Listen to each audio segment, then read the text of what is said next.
মাইকিংয়ের ব্যবস্থা করেছি যে পাহাড়ে যেন কেউ অবৈধভাবে বসবাস না করে এখান থেকে নিরাপদে সরে যায়। আমাদের আশ্রয় কেন্দ্রগুলো রেডি আছে। ইভেন এখানে যেটা কেটে দিচ্ছে তাদেরকেও কিন্তু গতকালকেও মাইকিং করা হয়েছে, তাদেরকে সরে যেতে হবে। এখানকার যারা সমিতি আছে তাদের লিডারদের সাথে কথা বলেছি আমরা, তারাও সবাই এদেরকে সবাইকে এসে অনুরোধ করছে যে তারা যেন সরে যায়। এটা তারা ঘুমাচ্ছিল এবং তারা সরে যায়নি, এটা খুবই অনাকাঙ্ক্ষিত, যার ফলে এই দুর্ঘটনা ঘটেছে। একজন নিহত হয়েছে, ওনার স্বামী আহত হয়ে কক্সবাজার সদর হাসপাতালে আছে। আমরা এখানকার যে স্কুল আছে সেই স্কুলটাও খুলে দিয়েছি এবং ওনাদের সমিতির পক্ষ থেকেও তাদের আশ্রয় প্রকল্পের পক্ষ থেকে তাদের যে আত্মীয় স্বজনের বাসায় তাদের আশ্রয় নেওয়ার জন্য অনুরোধ করা হয়েছে।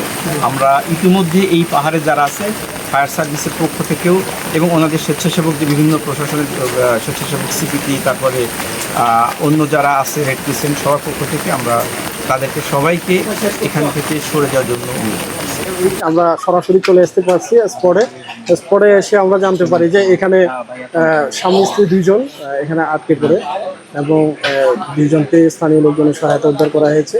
তবে এর মধ্যে স্ত্রীর অবস্থা খুব খারাপ, তাকেও উদ্ধার করা হয়েছে। পরে জানতে পারলাম যে সে মারা গিয়েছে। তবে হাজবেন্ড এখনো হাসপাতালে আছে, তাকে হাসপাতালে ভর্তি করে দেওয়া হয়েছে। ছোট ছোট বাচ্চারাও নাকি? হ্যাঁ, দুইজন বাচ্চা ছিল, তারা অন্য পাশে থাকাতে তারা সেভ হয়ে চলে আসছে, কিন্তু যেই পাশে গাছ ভেঙে পড়ছে সেখানেই এরা দুইজন আটকে ছিল। ওই পাশটাতেই দুইজনে আটকে পড়ছে। তার মধ্যে স্ত্রী খুবই গুরুতর আহত হওয়ার কারণে সে আবারও আমরা কিন্তু আসার পরে দেখি যে আমরা আসার সাথে সাথে আবার কিন্তু কিছু অংশ ধসে যায়।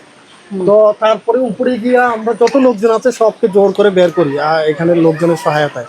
এখনো সবাইকে বের করা হয়েছে এবং কয়েকটা ঘরে আমরা তালা দিয়ে দিয়েছি।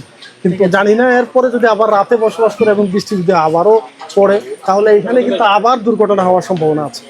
তো আপনাদের মাধ্যমে সবাইকে একটু এই বিষয়টা একটু সচেতন করতে চাই, তারা যাতে এই সময়টুকু অন্তত নিরাপদ জায়গায় আসে।